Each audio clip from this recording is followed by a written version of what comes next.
વિદ્યાર્થી મિત્રો, આજે અર્થતંત્ર ઇકોનોમીનો ભાગ 2 રજૂ કરવા જઈ રહ્યો છું અને પ્રકરણ નંબર 2 છે. પ્રકરણ નંબર 2 નું નામ છે અર્થતંત્ર અને અર્થશાસ્ત્ર વચ્ચેનો ખ્યાલ. તો વિદ્યાર્થી મિત્રો, મોટાભાગના લોકો આને સિનોનિમ સમાનાર્થી સમજતા હોય છે કે ઇકોનોમિક્સ અને economy both are same. No my dear friends, both are different. કેવી રીતે છે આપણે સમજશું slide by slide, chapter by chapter. તો અર્થતંત્ર અને અર્થશાસ્ત્રનો ખ્યાલ, પ્રકરણ number 2, we are going to start now. So let's begin our journey. અચ્છા, અર્થશાસ્ત્ર અને અર્થતંત્રનો મૂળભૂત ખ્યાલ, એનો પરિચય દઈએ. તો અર્થશાસ્ત્રને અંગ્રેજીમાં ઇકોનોમિક્સ, ECONOMICS, ઇકોનોમિક્સ કહેવાય છે. ઇકોનોમિક્સ શબ્દ ગ્રીક ભાષાનો છે. આવા પણ પ્રશ્ન પૂછાય છે મિત્રો. ગ્રીક ભાષાનો ઓઇકો નોમોસ શબ્દ પરથી ઉતરી આવ્યો છે.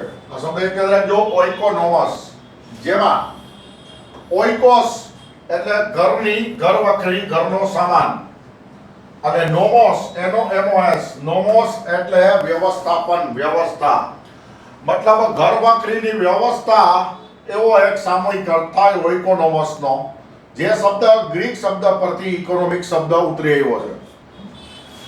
સંસ્કૃતમાં અર્થનો મતલબ ઉદ્દેશ્ય અથવા કશુંક મેળવવું અથવા આ બંને થઈ શકે. નેક્સ્ટ કહું તો કે અર્થશાસ્ત્ર કળા અને વિજ્ઞાન બંને. Economics is a science as well as an art. એ બંને છે. તો કેવી રીતે? કારણ કે સાયન્સ જેવા 2 + 2 = 4 એવા સિદ્ધાંતો પણ છે, અને કળા એટલે શું? તો કે એ સિદ્ધાંતોનો ઉપયોગ કેવી રીતે કરવો એ કળા રૂપે પણ એનું નિરૂપણ છે. ચલો નેક્સ્ટ સ્લાઇડ તરફ જઈએ. અચ્છા, અર્થશાસ્ત્ર અને અર્થતંત્રના મૂળભૂત ખ્યાલમાં ભારતીય ચિંતન, ઇન્ડિયન થિંકિંગ. તો આપણે જોઈએ 2500 વર્ષ પહેલા કૌટિલ્ય દ્વારા અર્થશાસ્ત્ર નામનું પુસ્તક લખવામાં આવ્યું હતું. પંડિત રુદ્ર પ્રતાપ શ્યામ શાસ્ત્રીએ, very important from historical point of view, મૈસૂરની ઓરિએન્ટલ લાઇબ્રેરીમાંથી મેળવી સંસ્કૃતમાં અનુવાદ કરી 1915માં પ્રકાશિત કર્યું. કૌટિલ્યજીનું જે અર્થશાસ્ત્ર છે એ પંડિત રુદ્ર પ્રતાપ શ્યામ શાસ્ત્રીને કઈ જગ્યાએથી મળ્યું? તો કે ઓરિએન્ટલ લાઇબ્રેરી માંથી મેળવું અને સંસ્કૃતમાં અનુવાદ કરીને 1915માં પ્રકાશિત કર્યું. તો આવા હિસ્ટોરિકલ બેકગ્રાઉન્ડ વાળા ક્વેશ્ચન પણ પૂછી શકાય. નેક્સ્ટ જોઈએ અર્થશાસ્ત્રની વ્યાખ્યાઓ. મોસ્ટ IMP વિદ્યાર્થી મિત્રો, ફ્રીક્વન્ટલી આસ્ક ક્વેશ્ચન આવે. અર્થશાસ્ત્ર અને અર્થતંત્રનો મૂળભૂત ખ્યાલ, એમાં અર્થશાસ્ત્રની વ્યાખ્યાઓ, ડેફિનિશન્સ ઓફ ઇકોનોમિક્સ. અચ્છા, સૌથી પહેલા આવશે એડમ સ્મિથ. આમના વિના આ વિષય જ અધૂરો કહેવાય. અચ્છા, આ કોટેશન એમનું અસંખ્ય વખત પૂછાઈ ગયેલું છે કે અર્થશાસ્ત્ર એ સંપત્તિનું શાસ્ત્ર છે. બરાબર. Economics is a subject of wealth, એવું કીધેલું છે.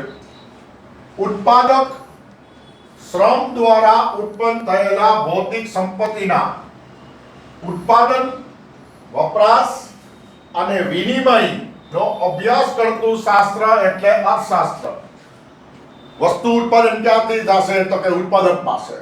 ઉત્પાદક શું કરશે? એનો વિનિમય કરશે. ઉત્પાદન, વિનિમય અને વપરાશનો અભ્યાસ કરતું શાસ્ત્ર એટલે અર્થશાસ્ત્ર. એવું કોણે કીધું? તો કે એડમ સ્મિથે.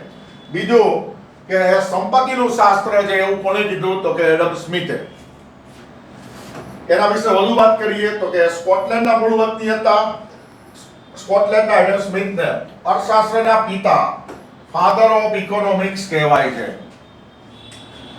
અર્થશાસ્ત્રને સામાજિક વિજ્ઞાન અને સંપત્તિનું શાસ્ત્ર પણ કહ્યું છે. તો સામાજિક વિજ્ઞાન પણ એડમ સ્મિથે કીધેલું છે અને સંપત્તિનું શાસ્ત્ર પણ એડમ સ્મિથે કીધેલું છે. ખૂબ IMP છે એટલે મેં વધારે લીધેલી છે વિગતો. પછી આપણે જોઈએ અર્થશાસ્ત્રની વ્યાખ્યાઓમાં 1776 પ્રકાશિત એડમ સ્મિથનું પુસ્તક an inquiry into the nature and causes of the wealth of nations ખૂબ લાંબુ નામ છે. આ પુસ્તકને શોર્ટ ફોર્મમાં ટૂંકા નામમાં વેલ્થ ઓફ નેશન્સ તરીકે પણ ઓળખવામાં આવે છે. મતલબ જુદા જુદા રાષ્ટ્રોની સંપત્તિઓ. ધનનું વિજ્ઞાન એટલે સંપત્તિનું શાસ્ત્ર તરીકે પણ પ્રખ્યાત થયું આ પુસ્તક. આ પુસ્તકનું ગુજરાતી નામ ધનનું વિજ્ઞાન અથવા સંપત્તિનું શાસ્ત્ર એમ પણ એનું અર્થઘટન કરવામાં આવ્યું. સો માઇન્ડ ઇઝવેલ આ બધા પ્રશ્ન પૂછાતા હોય, કયું પુસ્તક કોના દ્વારા લખાયું, શેના વતની હતા, કઈ સાલમાં, વગેરે વગેરે. નેક્સ્ટ, અર્થશાસ્ત્રની વ્યાખ્યામાં બીજા નંબરનું નામ આવશે આલ્ફ્રેડ માર્શલ.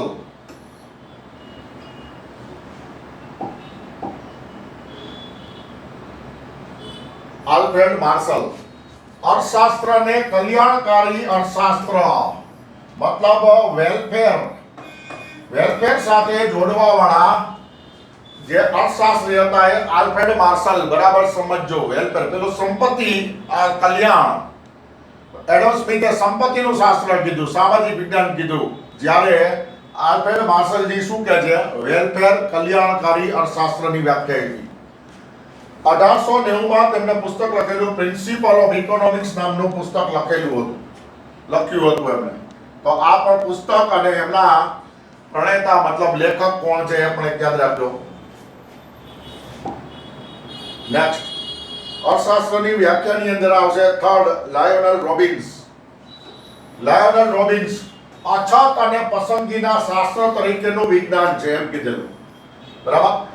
હા, it's a subject of scarcity and selection of commodity. તો કે વસ્તુ હંમેશા કેવી રહેવાની છે, અછત વાળી. બરાબર. અને પછી તમે એની પસંદગી કરશો કે અછત વાળું સાધન કઈ કઈ જગ્યાએ વાપરી તો મેક્સિમમ લાભ મળે આપણને. બરાબર. Optimization of resources. તો એમને અછત અને પસંદગીના શાસ્ત્ર તરીકે લાયોનેલ રોબિન્સે કીધેલું છે. 1931માં તેમનું પુસ્તક નેચર એન્ડ સિગ્નિફિકન્સ ઓફ ઇકોનોમિક્સમાં વ્યાખ્યા આપેલી છે. આ એમનું પુસ્તક છે. આ અવારનવાર પૂછાય છે કે પુસ્તક અને લેખક. બરાબર. અચ્છા, યાદ રાખજો, આ ત્રીજી વ્યાખ્યા હતી. ચલો નેક્સ્ટ જોઈએ. પોલ સેમ્યુએલ્સન.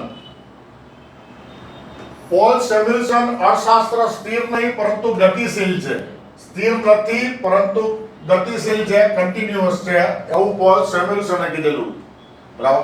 નો ડાઉટ એના સિદ્ધાંત છે, એસ્થેટિક છે, પરંતુ અર્થતંત્ર સતત વિકસતું જતું હોય, વસ્તી વધતી જતી હોય, તેના કારણે એમાં ગતિશીલતા પણ લાવવી જરૂરી છે એવો ખ્યાલ આપનાર જે છે લેખકે પોલ સેમ્યુએલ્સન ટકાઉ વિકાસના ખ્યાલ સાથે સમાવેશ કર્યો છે.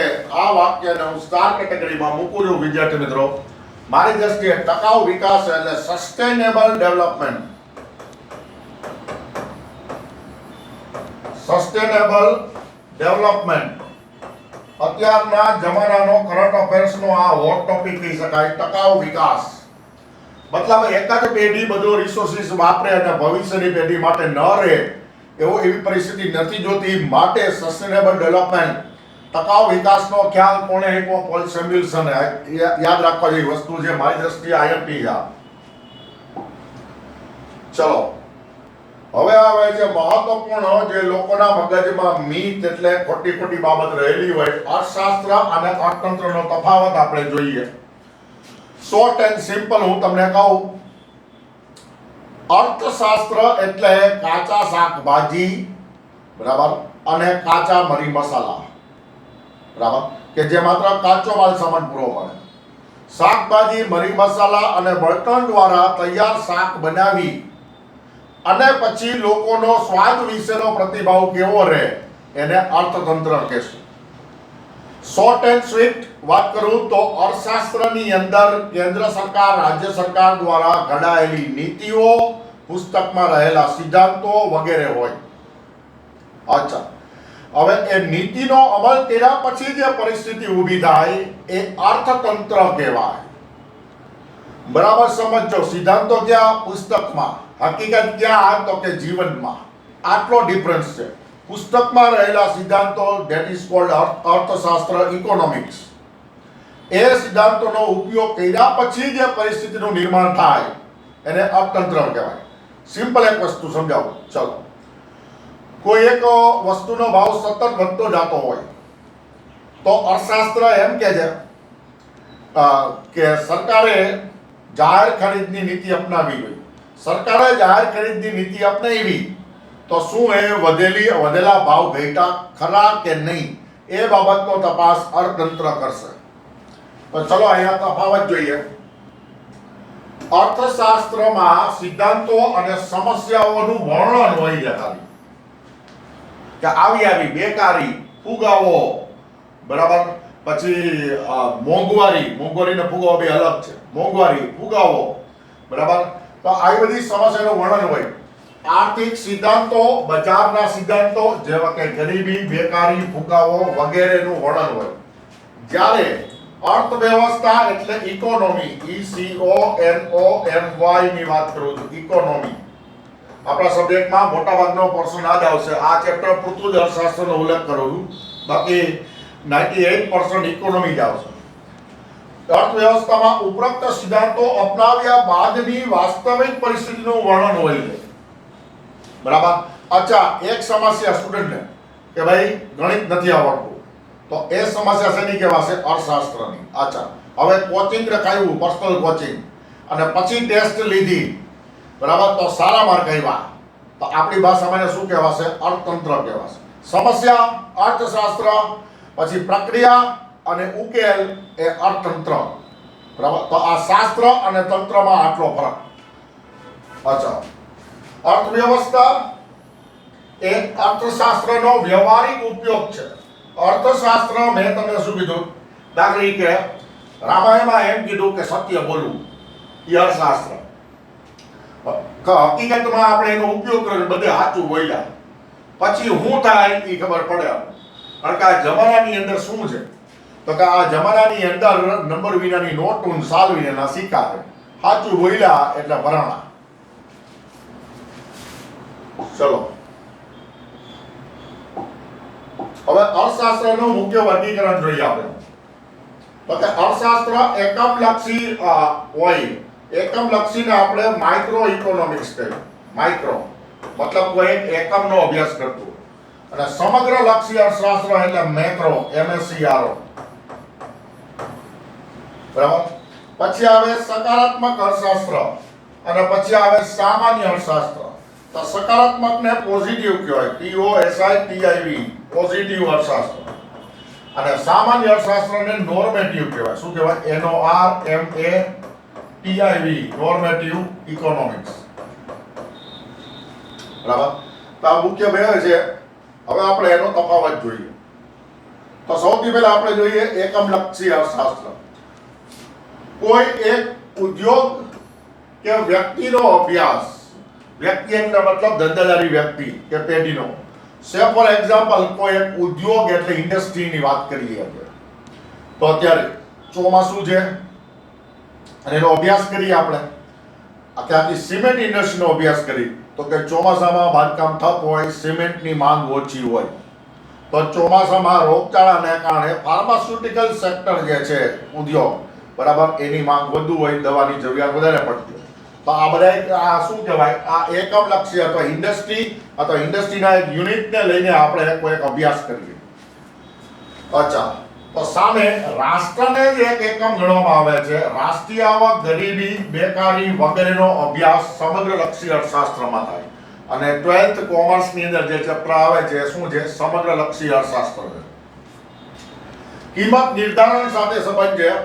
કારણ કે બરાબર સમજો, કોઈ એક એકમ કે પેઢીને નફો મેળવવો હોય તો પડતર વત્તા નફો બરાબર એક એકમની કિંમત, તો એને કિંમત નિર્ધારણ સાથે વધારે સંબંધ છે. જ્યારે અહીંયા આવકની ગણતરી કરી, જીડીપીની ગણતરી સાથે સંબંધ છે. બરાબર. એક આખું સેપરેટ ચેપ્ટર આવશે. જીડીપી, જીએનપી, એનડીપી, એનએનપી વગેરે જે ચેપ્ટર આવશે. તો રાષ્ટ્રીય આવકની ગણતરી કરી અને જીડીપી સાથે સંબંધ ધરાવે છે સમગ્રલક્ષી અર્થશાસ્ત્ર. વ્યક્તિગત એટલે કે પેઢીગત કે કોઈ પણ કંપનીગત કિંમત, ઉત્પાદન અને ઉપભોગ સૂચિત જ આમાં પોલિસી, નીતિ બનાવવામાં આવે એકમલક્ષી અર્થશાસ્ત્રમાં. બરાબર. કે જે કંપનીની અંદર કામ થતું હોય. અને જ્યારે અહીંયા રાજકોષીય નીતિ, બજેટ નક્કી કરવામાં આવે, વિનિમય દર નક્કી થતો હોય, બરાબર, પછી ફિસ્કલ પોલિસી, મોનિટરી પોલિસી વગેરે પોલિસીનું કામ શેમાં થતું હોય છે? તો કે સમગ્રલક્ષી અર્થશાસ્ત્રની અંદર. ચલો નેક્સ્ટ જોઈએ સકારાત્મક અર્થશાસ્ત્ર અને સામાન્ય અર્થશાસ્ત્ર. ચોખ્ખું હું તમને કહું કે વાસ્તવિક આર્થિક સમસ્યાનું વર્ણન જ કરે છે ખાલી, બરાબર. આ જે છે એ ઉપાય આપતું નથી, ઉપાય આપતું નથી. હવે અહીંયા સામાન્ય અર્થશાસ્ત્રમાં જોઈએ સમસ્યાને દૂર કરવા માટે નીતિઓનું સૂચન કરે છે. તો સમસ્યા શેમાં છે? સકારાત્મક. અને ઉપાય શેમાં છે? તો કે સામાન્ય અર્થશાસ્ત્ર નોર્મેટિવમાં. કોઈ એક ડોક્ટર પાસે જાઓ, અમેરિકાની સિસ્ટમ શું છે કે ડોક્ટર તમને ડાયગ્નોઝ કરીને દર્દ શું છે લખીને આપશે. તો એ કયું અર્થશાસ્ત્ર થયું? સકારાત્મક. અચ્છા, એ ચિઠ્ઠી લઈને તમારે જવાનું સામાન્ય અર્થશાસ્ત્ર પાસે. એ શું દર્દ છે એ જોઈને કેમિસ્ટ દવા આપશે. મતલબ સમસ્યા અહીંયા અને ઉપાય અહીંયા. આ સિસ્ટમ છે. માત્ર સમસ્યાનું વર્ણન કરે છે અને આ આદેશાત્મક અર્થશાસ્ત્ર છે. મતલબ સમસ્યાનું નિકાલ કરવા માટે એ આદેશ આપશે. અચ્છા, ઉપાયો દર્શાવતું નથી. મેં પહેલા જ કીધું ઉપાય નથી આપતો, બરાબર. જ્યારે અહીંયા ઉપાય આપશે, દાખલા તરીકે બેરોજગારી ઘટાડવા માટે લીધેલા પગલા, તો કે મેક ઇન ઇન્ડિયા, બરાબર. SME, small medium large scale enterprise વિશે જુદી જુદી નીતિઓ આપવામાં આવે. શું કામ? તો કે બેરોજગારી ઘટાડવા માટે, જીડીપી વધારવા માટે. તો એ અહીંયા શું છે? સમસ્યાનું ખાલી વર્ણન કરી દે છે કે ફુગાવાનો દર વધી ગયો, બસ. ફુગાવાનો દર ઘટાડવા માટેના કોઈ પગલા આમાં હશે નહીં, બરાબર. તો આ તો સકારાત્મક અર્થશાસ્ત્ર અને સામાન્ય અર્થશાસ્ત્રનો તફાવત. ચલો નેક્સ્ટ જોઈએ હવે આપણે અર્થશાસ્ત્રના ક્ષેત્રો. મોસ્ટ આઈએમપી અવારનવાર એક માર્ક માટે પૂછાય છે આમાંથી, બરાબર. અચ્છા, આર્થિક પ્રવૃત્તિઓના આધારે અર્થવ્યવસ્થાનું વર્ગીકરણ, બરાબર. On the basis of economic activity. સૌથી પહેલા આવશે પ્રાથમિક ક્ષેત્ર, પ્રાઇમરી, જેમાં કામ કરનારને રેડ કોલર જોબ વાળા કહેવાય. દ્વિતીય ક્ષેત્ર સેકન્ડરી, જેને બ્લુ કોલર કામ કરવાવાળા કહેવાય. તૃતીય ક્ષેત્ર ટર્ટિયરી, વ્હાઇટ કોલર કહી શકાય. ચતુર્થ ક્ષેત્ર ક્વાર્ટિનરી અને પંચમ ક્ષેત્ર ક્વીનરી, ગોલ્ડ કોલર વાળા કહેવાય, બરાબર. તો આ કોલર વાળો ક્વેશ્ચન પણ પૂછાઈ ગયેલો છે. ચલો હવે એક એક ક્ષેત્ર આપણે ડીપમાં જોઈએ અને આમાંથી પૂછાય છે. વિડિયો પૂરો જોજો વિદ્યાર્થી મિત્રો. ચલો સૌથી પહેલા આવશે પ્રાથમિક ક્ષેત્ર. પ્રાથમિક ક્ષેત્ર એટલે કોઈ મેન મેડ કે by the effort of human being, માણસના પ્રયત્નો દ્વારા જે બનાવી ન શકાતું હોય પણ તેનું ઉત્ખનન કરી તેનો ઉપયોગ થઈ શકતો હોય તેવા ક્ષેત્રનો સમાવેશ પ્રાથમિક ક્ષેત્રમાં થાય, બરાબર. અચ્છા, પ્રાથમિક ક્ષેત્રમાં કુદરતી રૂપથી માનવીય પ્રયત્નો દ્વારા, રૂપ કયું તો કે કુદરતી, કુદરત જ આપી શકે આપણે, માનવીય પ્રયત્નો દ્વારા સીધું જ ઉત્પાદન મળે તે ક્ષેત્રને પ્રાથમિક ક્ષેત્ર કહે. દાખલા તરીકે શિકાર, તો કે શિકાર માણસ કરશે પણ હરણ ભગવાને બનાવ્યું, એ કુદરતી બાબત છે, સંપત્તિ છે. ખેતી, તો કે જમીન, હવા અને પાણી એ કુદરતી તત્વો છે, સમન્વય કરી અને ખેતી માણસ કરશે, માટે પ્રાથમિક. પશુપાલન, તો કે એક પશુમાંથી સંવર્ધન દ્વારા અનેક પશુઓ પેદા થાય. પશુની ઉત્પત્તિ એ કુદરતી છે, પશુપાલન એ માનવીય છે, એટલે પ્રાથમિક ક્ષેત્રમાં. મત્સ્યપાલન, દરિયો અને માછલી કુદરતી છે, એમાંથી જાળ નાખી અને માછલી પકડશે, મત્સ્યપાલન. ગૌણ જંગલી પેદાશો, મતલબ જંગલમાંથી મળતી જે પેદાશો છે લીગલ છે લઈ જાવી તેવી તમામ જંગલી પેદાશો. ખાણમાંથી જુદી જુદી વસ્તુ, કોલસો, હીરા, મોતી, સોનું, ચાંદી વગેરે ખાણમાંથી મળે તે, અને તમામ પ્રકારના ખનિજ મળે તે, કોલસો. કૃષિ મુખ્ય હોવાના કારણે કૃષિ ક્ષેત્ર પણ કહેવાય છે, અને પ્રાથમિક ક્ષેત્રને કૃષિ ક્ષેત્ર પણ કહેવાય, કારણ કે આ બધાની અંદર મુખ્ય શું છે? સૌથી વધારે થતી પ્રવૃત્તિ કૃષિ માટે. આ તો પહેલું પ્રાથમિક ક્ષેત્ર. પછી જોઈએ આપણે દ્વિતીય ક્ષેત્ર. તો કે દ્વિતીય ક્ષેત્ર એટલે પ્રાથમિક ક્ષેત્રમાંથી મળેલા માલ સામાનનો કાચા માલ તરીકે ઉપયોગ કરીને વપરાશયોગ્ય વસ્તુઓ બનાવે તે ક્ષેત્રને દ્વિતીય ક્ષેત્ર કહે.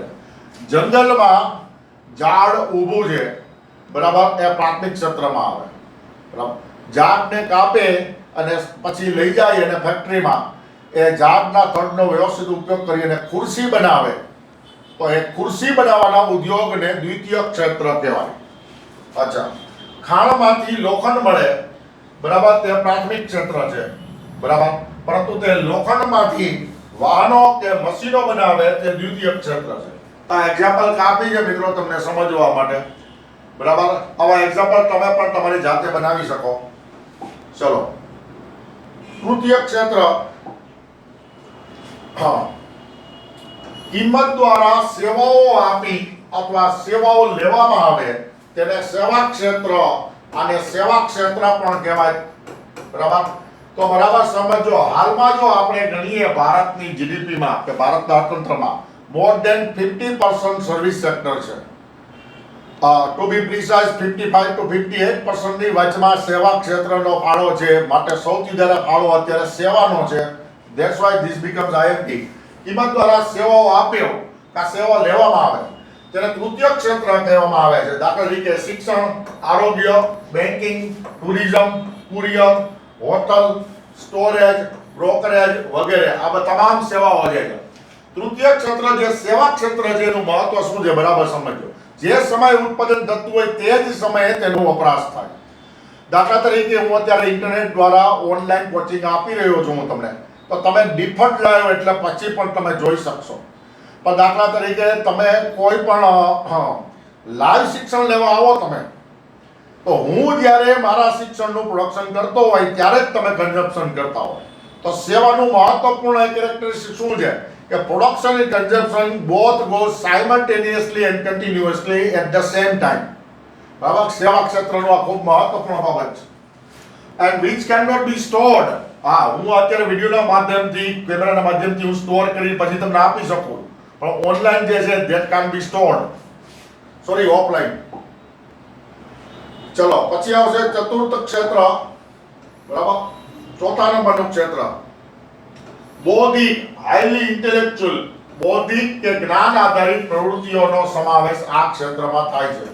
દાખલા તરીકે ખાસ જ્ઞાન આધારિત ઉદ્યોગો, સંશોધન અને વિકાસ, research and development R&D, information technology IT, બરાબર. વિશિષ્ટ જ્ઞાન વાળું છે અને ક્રિએટિવ જોબ છે. કેવું છે? રિપીટેટિવ નથી.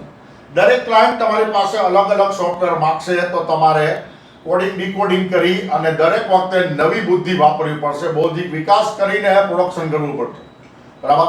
માટે આને બૌદ્ધિક ક્ષેત્ર પણ કહી શકાય. અને સોફ્ટવેર ડેવલપર્સ, તો આ બધા છે એ ફોર્થ સેક્ટરમાં આવશે, મતલબ ચતુર્થ ક્ષેત્રમાં આવશે કે જે બૌદ્ધિક કામ કરતા હોય વધારે. અને પંચમ ક્ષેત્ર, પાંચમું ક્ષેત્ર, બરાબર. અચ્છા, પંચમ ક્ષેત્ર સરકારી કે ખાનગી ક્ષેત્રમાં ઉચ્ચ સ્તરે નિર્ણય લેતા લોકોનો, મતલબ ડિસિઝન જે લેતા હોય, આ લોકોનું કામ શું હોય ખબર? ડિસિઝન મેકિંગ જ હોય વધારે, અથવા પોલિસી મેકિંગ હોય. સમાવેશ થાય છે જે લોકો સંચાલકીય, વહીવટી, કાનૂની કે વિદેશી બાબતોના નિર્ણય લે છે અથવા એના નિષ્ણાત હોય એના આધારે નિર્ણય લે છે. દાખલા કે દેશના, કંપનીના અત્યંત મહત્વના કે જોખમી નિર્ણય લેનારાઓનો સમાવેશ થાય છે. તો આપણે કેવા કહેવાય? ડિસિઝન મેકર, પોલિસી મેકર્સ અથવા લો મેકર્સની ભૂમિકા ભજવતા હોય સ્પેશિયલી એ લોકોને પંચમ ક્ષેત્રમાં સમાવેશ થાય છે. ઓકે વિદ્યાર્થી મિત્રો, આ ભાગ 2 આજ સુધી રાખું છું. આ વિડીયોનું સમાપન કરું છું. તમને જો ગમે તો લાઈક છે, સબસ્ક્રાઇબ કરજો. ઓકે, ધન્યવાદ. જય હિન્દ.